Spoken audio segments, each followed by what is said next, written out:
Hello there, it's Chef Cutter Diamond welcoming you to another Degrassi video. Today is Monday, May 25th, 2020. It is Memorial Day for our American friends and just a normal Monday for us Canadians. So anyway, on Saturday I did a top 10 season finales in Degrassi history, and then of course, I went through all the season finales and picked my top 10.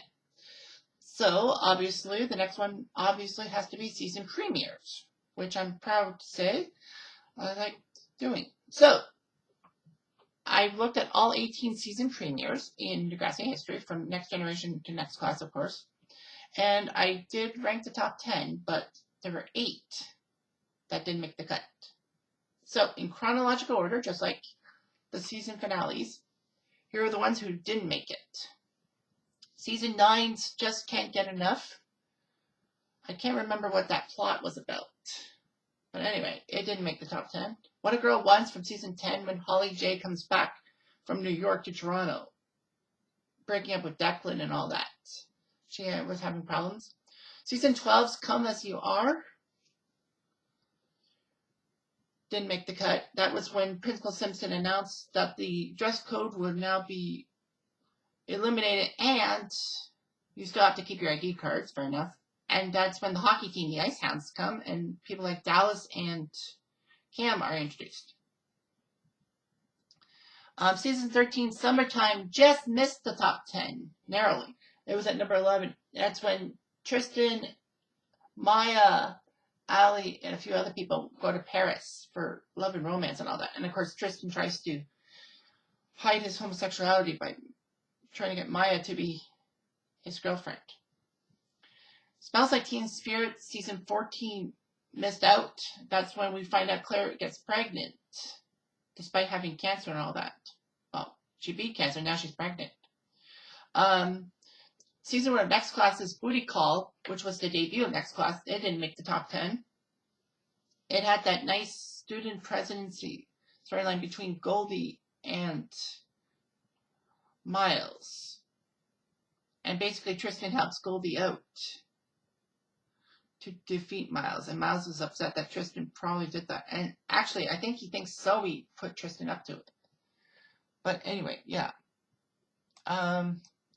Break the Internet from season 17 didn't make the cut. That was when Miles is upset that nobody wants to see his pictures of Tristan, who is coming out of the coma and all that. It makes a presentation, but it puts Esme in a bad situation. Now, Esme did cause a lot of problems by trying to tell Miles that Tristan didn't hold his hand at the crash. I think it was because she was jealous that Miles would be with Tristan and not her. And then we get to see some Syrian refugees like Syed, Bas, and Rasha come in. And then the final season premiere did not make it. Back to Reality. That's when Maya recovers from her depression and all that, and her suicide attempt, and Esme is upset that Sig is gravitating towards Maya instead of her, and tries to destroy Maya's character. So anyway, that's that. Now it's time for the top 10. Number 10 was Uptown Girl. Season 8 is when we are introduced to some new characters, and we see some characters go off to college. Now, a lot of people don't like the college storylines for like the Degrassi Next Generation people like Paige and all that, and Ellie and Marco. But then they put some college storylines towards Emma, Manny, and Liberty. Emma, Manny, and Liberty are all in Smithdale, and Emma basically tries to get Liberty and Manny into the same room with her. It kind of speaks to how, Emma feels lost and all that. And then they have a new male roommate named Kelly. So basically sparks fly, but that's later on in that season. And then season 8 is when we see the gifted class. We know about Claire because of her being Darcy's sister. But we are introduced to Ali, who is Sav's sister. Casey and Connor. Connor, who is Snake's godson. And of course, we don't know about Connor's problems until midway through the season, in causing a commotion. So basically, Uptown Girl is there, and then of course we're introduced to the chef, who's now the new principal after Hatzelackles leaves for Saskatchewan. Number 9 is Boom Boom Pow from season 11. This episode had the dynamic of Drew and Bianca. You know, Drew has seen Bianca. A lot of people don't like that, but near the end of Boom Boom Pow, Bianca is getting harassed by Anson. Drew tries to fight Anson off. Anson easily beats him, but Declan, hits him over the head with a rock and basically kills Anson.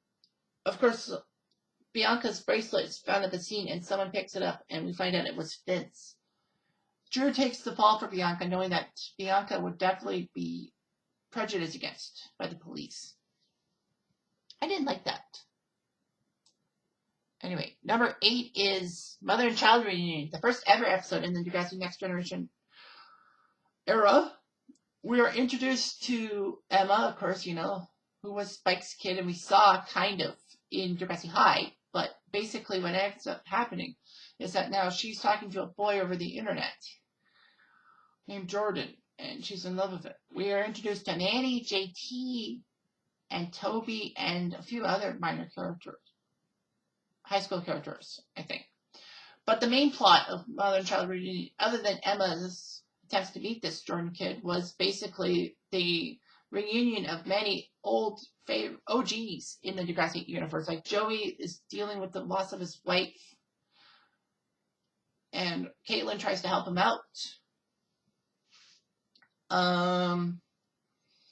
We see Lucy, we see many people from Degrassi Junior High and High, and we are shocked to find out that Radich is the principal of Degrassi Community School and all that. Yeah, we get to see Snake again, which is great. You know, Snake and Spike having chemistry and all that, which is great. Of course, Emma is in over her head. She meets the guy at the hotel, but it's a middle-aged man who basically catfished her. And this was before catfishing was actually popularized. Now remember, this was 2001 when it premiered. So I think about 6-7 years later, catfishing got into the lexicon. So anyway, thanks to JT and Toby, they find out where Emma is. And basically, Emma is saved and all that. Emma admits her mistakes and all that, and, you know, she's only human. Number 7 is Venus from season 5. It's when we meet a new boy named Peter, who is actually quite attractive to Emma. Emma likes Peter, but Peter actually likes Manny instead. Manny goes towards the idea of trying to get cosmetic surgery to perk up her breast and to look more adult and all that, just to get more movie roles and all that. But Peter basically gets Manny drunk, and Manny flashes him and all that. So he uses that video to basically tell Manny, if you don't go out with me, I'm going to release this to the little school. Basically, he was just blackmailing Manny, even though Manny was doing her best to say that, why don't you go with Emma? She really is crazy about you. Unfortunately, Peter asked for money, and of course Manny asked for the money back. Well, she got out of her cosmetic surgery, but basically it didn't work out that way. Peter still did the video, and Manny is embarrassed and humiliated. Worse so that her father is basically upset at her because of the money for the cosmetic surgery and to be an actress. And so basically he wants Manny out of the house until she learns to play his way. So basically Manny is thrown out. Emma takes her in, basically tells Manny, well, Simpson, you know, Snake had a rule, nothing below a B, and no being in drama classes and all that. But Emma also says there's also something else. What? No more lies between us. Of course, that would blow up in everyone's face when Emma starts dating Peter for some dumb reason. I don't know why. Guess she was boy crazy. Number 6 is When Doves Cry Season 2. I know you're saying that how the heck is this so low? But trust me, it is. When Doves Cry basically is when we're introduced to Craig, a boy who actually takes pictures of Emma and Angie. Well, Angie is Joey's kid, and we couldn't see the connection. Craig unfortunately gets beaten by his dad and all that. Craig does get money to buy a new camera after Albert, Craig's dad, breaks it. But, of course, he decides to use the money to take Angie and go to British Columbia. Joey is pissed off, saying, "Why would you do that for? She's just a little girl." But then the pieces come together. Craig plays chicken with a train. Thankfully, Sean saves Craig's life. And they both actually tell Joey and Emma, well, Sean and Emma tell Joey that Craig's weirdness is because of his father beating him and all that. His father is the problem, Emma tells Joey. Joey can't believe it. And then we find out the thing. Craig's mother was Julia, who was actually Joey's wife when she died. And Albert, of course, is angry that Julia would leave him for Joey. And Albert's taking his aggression out on Craig, in a sense. So basically, Craig lives with Joey for the time being. Number 5 is Squad Goals from Season 16, or Season 2, next class, if you will. Squad Goals was actually a very decent episode. And I liked it. Unfortunately, though, the ending of it was harsh. So anyway, Northern Tech and Degrassi are in a prank war, and Degrassi decides to do a poster of the Northern Tech team as zoo animals, because the school is known as a zoo, as Frankie puts it. Unfortunately, a couple of the star players are drawn as gorillas, and in the black community, that is just wrong and racist. So Northern Tech refuses to play Degrassi because of this. Frankie is booted off the volleyball team, and basically Shay actually talks to the captain of Northern Tech. Well, later on in the season, but the captain convinces her that basically you don't know what it's like black and all that. So basically Shay decides to join in basically outing Frankie and all that for being racist. Frankie tries to apologize. People don't accept it. It comes to a head in Throwback Thursday when, Frankie is portrayed, well, they did the Black Lives Matter thing, but portrayed as white and privileged and all that. Basically, they wanted Frankie to get a lot more punishment than just being booted off the volleyball team. But that doesn't happen. Frankie comes back on the volleyball team. All is forgiven in a sense. They win the title. Number 4 is Father Figure from Season 3. It was when Emma is ready to welcome a new sibling into the world, a boy or girl, as Spike is pregnant and is ready to give birth at any time. So basically, Emma goes to school on the first day of school, and it's called Emma Simpson instead of Emma Nelson. The secretary messed up. Like, the secretary knew that Emma was Snake's daughter, but she didn't know that Emma still wanted to go by Nelson, not Simpson. That gets Emma basically triggered, and basically she talks to Snake saying, "Did you have him change your name?" And Snake says, "I don't know what they did. I think it was just a blunder, Emma." She's still a little peeved about it. She actually wants Spike to tell her about her real dad and all that, because she only knows him once. She only met him once, but Spike refuses to talk about it. Snake basically tells Spike she's going to find out somehow. So anyway, in that episode, Emma goes looking for Shane. She thinks he's a doctor. Nope. She finds him in Stouffville alongside Craig, but the dad is actually brain damaged in a home for mentally deficient adults, if I may say so. So hopefully that's not too prejudiced. But anyway, yeah, so she basically is upset that Spike would basically tell lies about her dad and basically put him in a mental institution. It wasn't Spike who did it. It was Shane's parents. Of course, Shane's parents basically didn't want Shane to be anywhere near the baby, but Shane convinced them that he will try. He'll do everything impossible. I think it was just because of shame and all that. That Shane's parents were ashamed of themselves.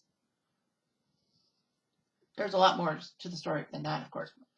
Well, actually, Snake actually tells Emma the truth that basically that Shane wanted to be in Emma's life, but, there were a lot of problems. Shane accidentally took acid one day and either jumped off a bridge or fell off the bridge. We don't know what happened. Now, he was brain damaged, and his parents put him there just to get rid of him, I guess. Emma is, of course, upset because she's like, "Why didn't Spike tell me? Why didn't my mom tell me?" And Snake said she thought that it would have been easier to protect you, but it wasn't the right move. But Shane somehow escapes from the place and finds Spike because, Emma gave the address to him. Emma tells Shane that if you hurt my mom, you'll hurt our relationship. So basically, Shane goes back to the home happy as can be. Spike gives birth to a new baby, that being Jack, and Emma is okay with it. Number 3 is Here Comes Your Man from season 6. Now, of course, season premieres. I have to remind you guys. So anyway, Here Comes Your Man was when Emma is recovering from her eating disorder from season 5, and Peter is happy. Peter gets a new car from his dad for his 16th birthday. They're a perfect power couple in a sense. But then, unexpectedly, Sean comes back in the picture in season 6. He looks a lot different than when he left in season 4. But man, he's great and all that. Of course, Peter isn't too sure about Sean, but Manny tells him about the relationship between Emma and Sean, the on and again, off again relationships. So basically, Peter is upset because he's thinking Emma's going to go towards Sean, even though Emma assures him that I'm probably going to stay with you. Peter then decides to take action and frame Sean for drugs. And basically, Sean's upset at Peter. So Jay decides to have Sean and Peter do a street race. They both do okay, but unfortunately, Sean hits a jogger and all that. Doesn't kill him, but hits the jogger. And of course, Sean is told by Jay to go away because Sean could serve hard time. Unfortunately, Sean is told by Emma to confess to everything, and so he does. Peter gets off scot-free, in a sense, community service. But, of course, Peter and Emma would actually end because Emma found out that Peter was framing Sean. So basically, that ended things. Number 2 is Ghost in the Machine from season 4. Now, this is mostly because it had the two plot lines were actually very fantastic. The secondary plot line in Ghost in the Machine was when Joey finds out that Craig inherited some money from his late father and wants Craig to help out with the used car business. Craig is unsure about it and all that. And, he thinks that Joey thinks he's a bank and all that. Craig and Ashley want to get a new guitar and all that. I don't know. I forget what the end result was, but I think it was just something. I don't know. But anyway, what ended up happening in the major plot was the big one. Paige actually finally gets her rape trial as she wants to get revenge on Dean for what he did to her in season 2. So basically, Paige is unsure if she should do it because, how people would perceive her and all that. But Spitter told her that you got to go through with this. You did this. So Paige decides to go through with it. And it seemed like she's okay and all that. Dean's lawyer basically tries everything in her power. And I thought the lawyer looked like Pill, but nope, I'm wrong. Dean's lawyer does everything she can to make Paige an unreliable witness. But Paige does not buckle under the pressure. Paige basically admits her mistakes and all that, and everything's fine. Unfortunately, lack of evidence means that Dean has to be set free. And that Paige is devastated. Dean admits to going to raping Paige in front of his friends and basically says that if you want to hook up again, I'll be more likely to. So basically, Paige is upset. So Paige takes Spinner's car and crashes it into Dean's car. Because of it being Spinner's car, Spinner is arrested by the police. But Paige decides to take the rap for everything. She meets Dean at the police station and basically says that she's going to confess. That's what good people do when they do bad things. So anyway, Dean is never seen or mentioned again. I don't think it was mentioned again. But anyway, Paige takes the rap. She loses her license. She decides to get a job to pay Spinner back for the car, and everything seems fine. Now, I know a lot of people said, well, does this have to do with the Rick Murray situation later on season 4? It kind of does, because Paige couldn't really trust guys because of, assault. Either sexual assault, like her, or physical assault, like was done on Terry. And number 1 is season 7, Standing in the Dark, because of the 2 great storylines in it. Basically, season 7 starts off big. The subplot. I'll give you the subplot first. The subplot is that Lakehurst has to have their students moved in with Degrassi during the winter semester because of a fire at their school. So basically, there's a lot of animosity between the two schools because of what happened to JT and all that. And Toby has the biggest beef and all that. He does some podcasts, but basically doesn't like Lakehurst because of how JT was stabbed. I mean, JT was Toby's best friend. I would be furious too. I'm surprised that Emma didn't weigh in as much on this because I think Emma still had that guilt about the fact that her house hosted the party when JT got stabbed. I think it was just guilt Emma felt. But, it was going to happen. Anyway.